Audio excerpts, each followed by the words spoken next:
সময় মতো সিন্ডিকেটের কারণে কৃষক সার পায় না, বীজ পায় না, ওষুধ পায় না। আমরা কৃষকদের এই সার, বীজ, ওষুধের নিরবিচ্ছিন্ন সেবা দেওয়া সহ এই চরাঞ্চলের বিরোধ নিরসন, ছেলেরা যেন স্বাধীনভাবে মাছ ধরতে পারে, এই গলাচিপা 10 মিনার হিন্দু, মুসলিম, বৌদ্ধ, খ্রিস্টান সবাই যেন নির্ভয়ে বসবাস করতে পারে, প্রত্যেকের যেন ধর্মকর্ম করার স্বাধীনতা থাকে।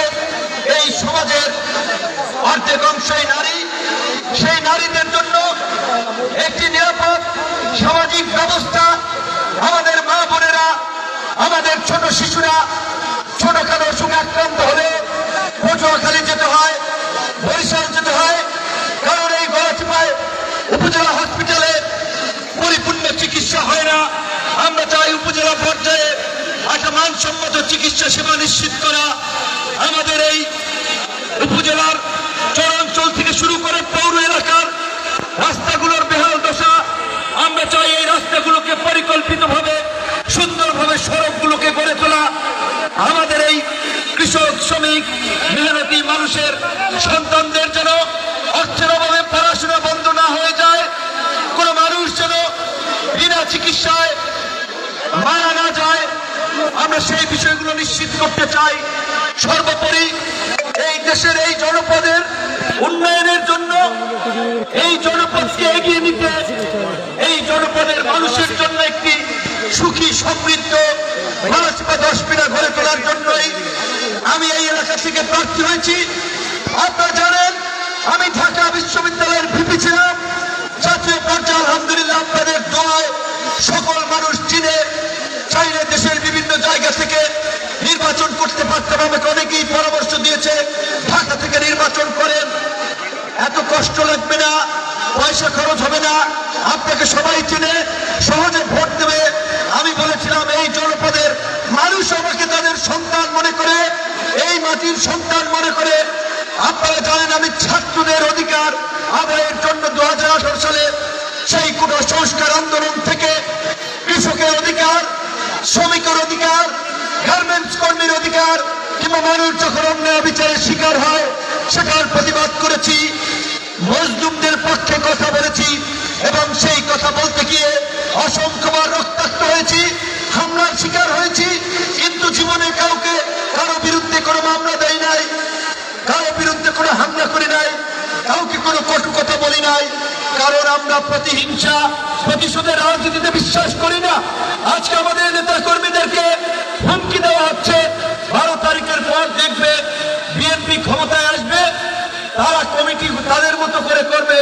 আমি একটা কথা আপনাদেরকে বলে চাই, বিএনপির রাজনীতি করে দেখেছেন তো, তারেক রহমানের সিদ্ধান্তকে মিথ্যাঙ্গুলি দেখিয়ে স্বতন্ত্র প্রার্থী হয়েছেন, নানান ধরনের অপপ্রচার এবং প্রোপাগান্ডা করছেন, ভয়ভীতি ছড়াচ্ছেন, তাদের রাজনীতির কবর হয়েছে। কারণ বিএনপি করলে তারা তারেক রহমানের সিদ্ধান্তের বাইরে যেতে পারে না, দলীয় সিদ্ধান্তের বাইরে যেতে পারে না। আজকে আমাদের এখানে একজন নেতা দেখেছেন 2018 সালে গোলাম মাওলা রনি ভাইকে দিয়েছে, অর্থাৎ তার সেই যোগ্যতা না থাকার ফলেই 18 সালে রনি ভাইকে দিয়েছে, এইবার আমাকে দিয়েছে। তিনি হিংসা বিদ্বেষে মানুষকে ভয়ভীতি দেখিয়ে, হুমকি ধামকি দেখিয়ে, আমি শুনেছি ওই চর বোরহানে, ওই চর কাজলের আপনার ওই কপালমারা, ওই বাংলার চর, এই গলাচিপা 10 মিনার বিভিন্ন এলাকায় মানুষকে ভয়ভীতি হুমকি দেখাচ্ছে। আজকে এসপি সাহেব ভিডিও এসেছে, উনানি দিয়ে গিয়েছেন, আজকে চর বোরহানে সাগরের সেনা সদস্যরা গিয়েছেন। কাজী নিজেকে যদি কেউ হনু ভাবে তাদের পরিণতি ভালো হবে না। প্রশাসন আপনাদের কিচ্ছু বলা লাগবে না, আপনারা প্রমাণ রাখবেন, অডিও ভিডিও রেকর্ড রাখবেন, প্রশাসন তাদেরকে দমন করবে। যারা নির্বাচনের পরিবেশকে নষ্ট করতে চায়, মানুষকে ভয়ভীতি দেখিয়ে মানুষকে নির্বাচনী কার্যক্রম থেকে বিরত রাখতে চায়, এই সমস্ত দুর্বৃত্তদের জন্য বর্তমান প্রশাসনই যথেষ্ট। আপনারা জানেন অন্তর্বর্তীকালীন সরকারের প্রধান উপদেষ্টা ডক্টর ইউনূস বিভিন্ন রাজনৈতিক দল বারবার বলছে আগামী নির্বাচন বাংলাদেশের জন্য একটি গুরুত্বপূর্ণ নির্বাচন, জনগণের ভোটে জনপ্রতিনিধি নির্বাচিত হবে। আমি মনে করি বিএনপি আমাকে অফিসিয়ালি সমর্থন দিলেও শুধুমাত্র বিএনপির ভোটেই জনপ্রতিনিধি হওয়া যাবে না। দলমত নির্বিশেষে আওয়ামী লীগ, বিএনপি, চরমোনাই, জামাত সকলের সমর্থন নিয়ে এই জনপদের সন্তান হিসেবে আপনাদের অধিকারের জন্য, বাংলাদেশের মানুষের অধিকারের জন্য আগামী 12ই ফেব্রুয়ারি সংসদ নির্বাচনে আপনার ট্রাক মার্কায় ভোট দিয়ে আমাকে যদি জয়যুক্ত করেন, আমি আপনাদেরকে অঙ্গীকার করতে পারি আমার জীবনের শেষ রক্তবিন্দু থাকা পর্যন্ত শুধুমাত্র আপনাদের কল্যাণ নয়, এই দেশের মানুষের কল্যাণে আমার জীবন উৎসর্গ করব। আমার বাবা কোনো শিল্পপতি নয়, বড় রাজনৈতিক নয়, সাধারণ পরিবার থেকে উঠে এসেছি। কাজে আমি আপনাদের মতো একটি সাধারণ পরিবারের সন্তান। আপনারা আমার জন্য দোয়া করবেন। আমাদের মা বোনেরা, ভাইয়েরা, আপনাদের দোয়া চাই। আসসালামু আলাইকুম।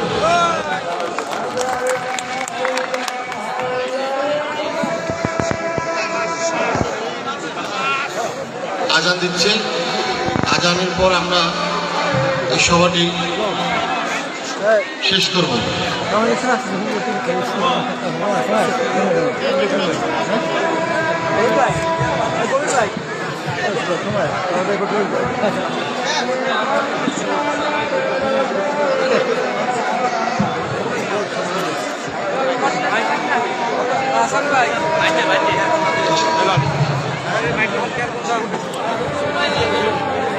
যে আমরা সরাসরি গ্রিন বাংলা টিভির লাইভে আপনাদেরকে দেখানোর চেষ্টা করছি গলাচিপার পানপট্টি ইউনিয়নের এই স্কুল মাঠ থেকে বিপিনুল হক নূরের প্রোগ্রাম থেকে।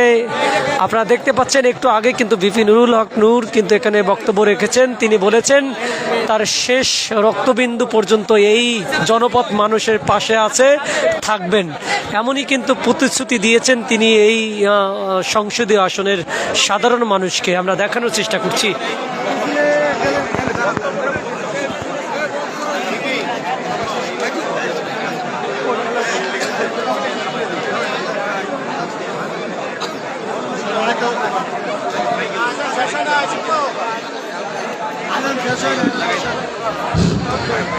পানপট্টি যারা এখানে উপস্থিত আছেন সবার কাছে একটা আমাদের কথা আছে। পানপট্টির মানুষ যারা এই চরে গিয়েছিলেন, আপনাদের ব্যাপারটা বলছি, এই চরে প্রত্যেকটা মানুষের কিন্তু একটা একটা করে কার্ড আছে।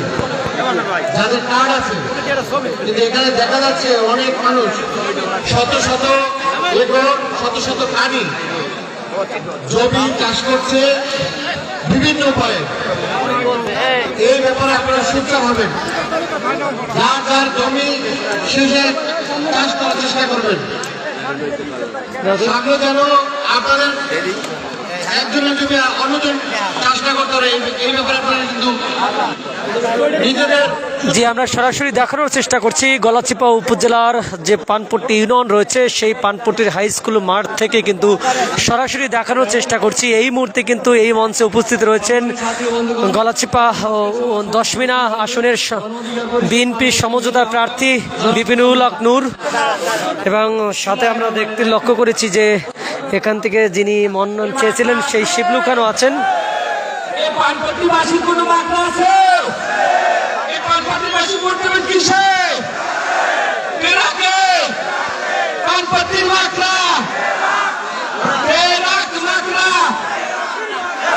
আজকের মতো আমরা এই সভা সমাপ্তি ঘোষণা করছি। আর আমাদের প্রত্যেক ওয়ার্ডের নেতৃবৃন্দ যারা আছেন, আমাদের যারা মা বন্ধুরা আসছে, প্রত্যেক মা বন্ধুরা যে ঠিক মতো বাড়িতে বুঝতে পারে, যদি গাড়ি ডাবল কিনে দেওয়া হবে, কোনো গাড়ির সংখ্যাকে ভাড়া কিনে রাখবেন, আমরা গাড়িতে ওখান থেকে বাড়ি পিছিয়ে দেবো। যার যার ওয়ার্ডে যারা মা বন্ধুকে আনছে তারা যেন সে হেফাজতে বুঝতে পারে এই ব্যবস্থা করেন। প্রত্যেক ওয়ার্ডের নেতৃবৃন্দ আপনাদের মা বোনদেরকে গাড়িতে আগে পিছিয়ে দেন। এবারে আমরা আমার এই সভার সমাপ্তি ঘোষণা করছি। আসসালামু আলাইকুম।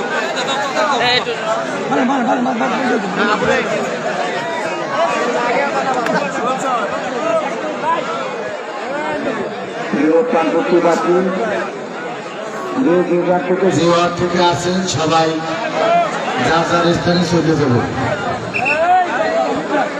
এবং যে গাড়ি আছে গাড়িওয়ালা ভাইদেরকে নিয়ে চলে যাবে।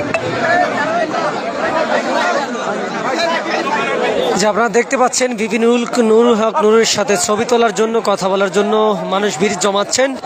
আমরা দেখানোর চেষ্টা করছি।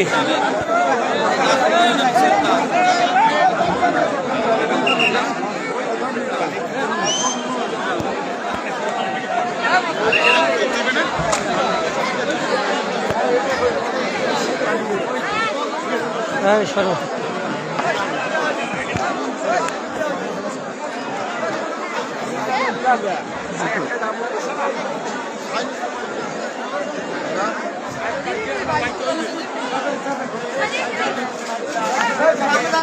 সামনে সর, সামনে সর।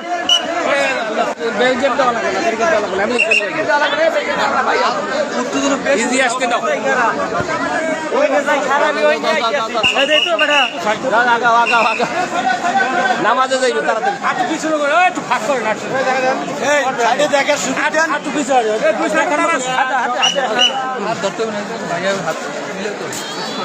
দর্শক এই মুহূর্তে দেখতে পাচ্ছেন গলাচিপা উপজেলার পানপট্টি ইউনিয়ন থেকে কিন্তু সমাবেশ শেষ করে কিন্তু বিপিনুল হক নূর রওনা দিচ্ছেন।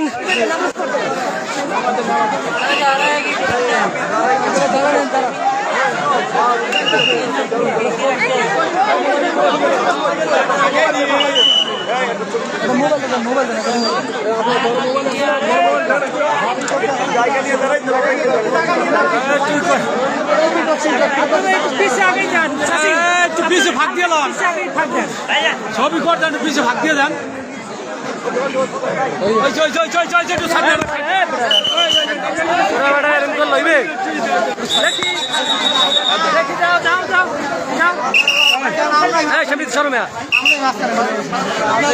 তো সারাদিন ভূমিকা না চেনার লাগবে না বেটা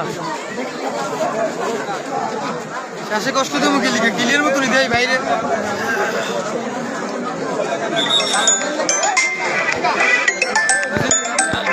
বাইরের মতো সুযোগ দেয়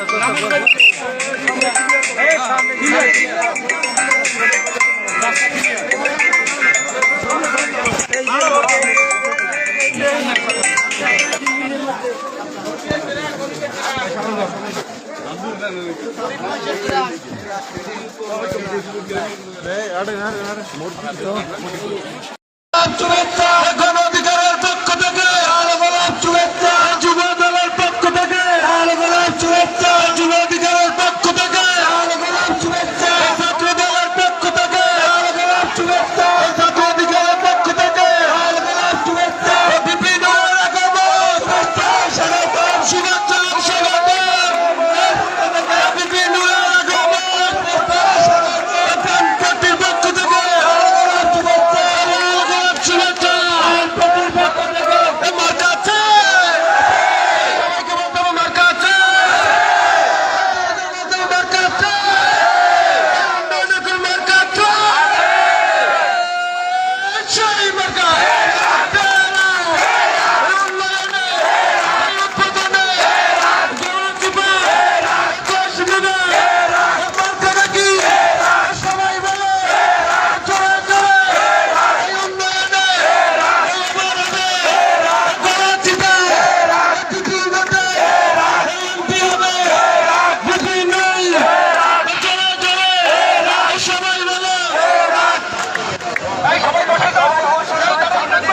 দর্শক এই মুহূর্তে দেখানোর চেষ্টা করছি গলাচিপা উপজেলার পানপট্টি ইউনিয়নে কিন্তু এই মুহূর্তে বিপিনুল হক নূর তার সমাবেশে যোগ দিয়েছেন। আমরা দেখানোর চেষ্টা করছি এই মুহূর্তে কিন্তু তার নেতাকর্মী কিন্তু তাকে গড় হাতের তালি দিয়ে মিছিল দিয়ে কিন্তু তাকে আসলে এখানে স্বাগত জানিয়েছেন এবং এই মুহূর্তে তিনি কিন্তু মঞ্চে উপস্থিত রয়েছেন। আমরা গ্রিন বাংলা টিভির লাইভে সরাসরি দেখানোর চেষ্টা করছি।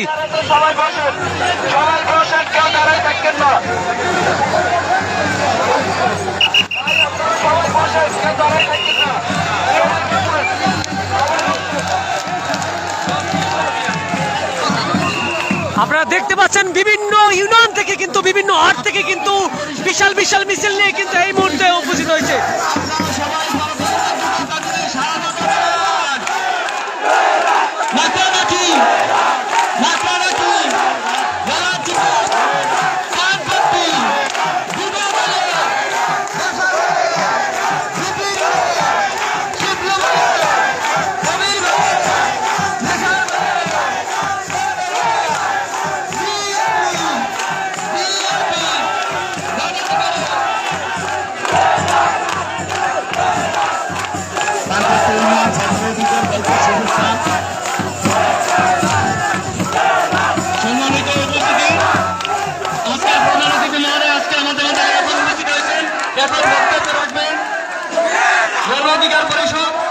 গলাচিপা উপজেলা শাখার সম্মানিত আহ্বায়ক, আপনাদের এই পানপট্টি ইউনিয়নের সন্তান জনাব মোহাম্মদ হাফিজুর রহমান।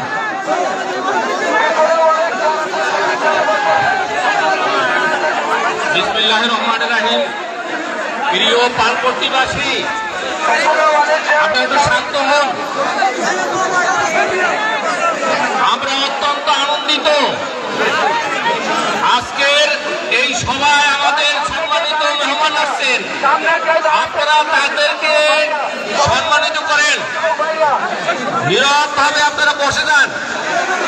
যার বক্তব্য শোনার জন্য আপনারা আসছেন, আমি আপনাদের এই পানপট্টি ইউনিয়নের বাসিন্দা।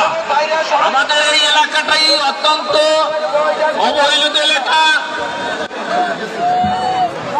যেখানে আমরা এটার দৃষ্টি আকর্ষণ করছি। আমাদের নদী ভাঙ্গনের এলাকা, পানপট্টির দক্ষিণ এলাকা ভেঙে যাচ্ছে। আপনি এইটার প্রতি যথেষ্ট নজর দিবেন।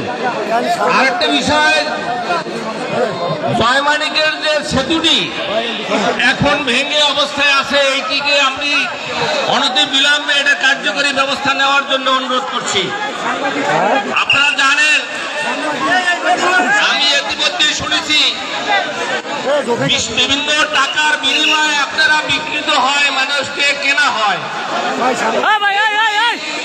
না করে।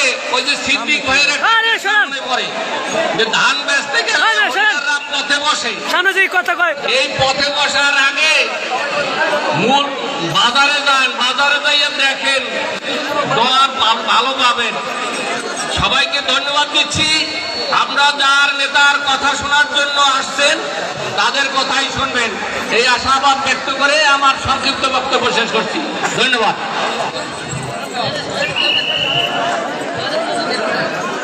আপনাদেরকে দেখানোর চেষ্টা করছি এই মুহূর্তে গ্রিন বাংলা টিভির লাইভে। দর্শক, এই মুহূর্তে যুক্ত রয়েছে গলাচিপা উপজেলার পানপট্টি ইউনিয়ন থেকে। প্রিয় পানপট্টিবাসী, আপনারা সবাই ভালো আছেন? ভালো আছেন? এবার ধানের শীষের মার্কা কি? ধানের শীষের মার্কা কি? বিএনপির মার্কা কি?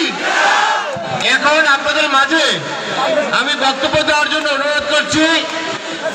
এই গলাচিপা দশমিনার গর্ব আমাদের এবারের 2026 নির্বাচনের আমাদের মনোনীত প্রার্থী, আমাদের বিএনপির সমর্থিত প্রার্থী, আপনাদের সমর্থিত প্রার্থী, দক্ষিণ বাংলার কৃতি সন্তান, আমার প্রিয় ছোট ভাই দেশের সাবেক বিপি জনাব নূর নূর।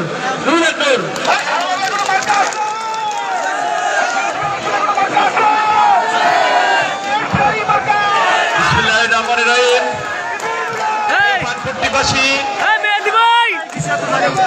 আজকের ঐতিহাসিক সমাবেশে আপনাদের সকলকে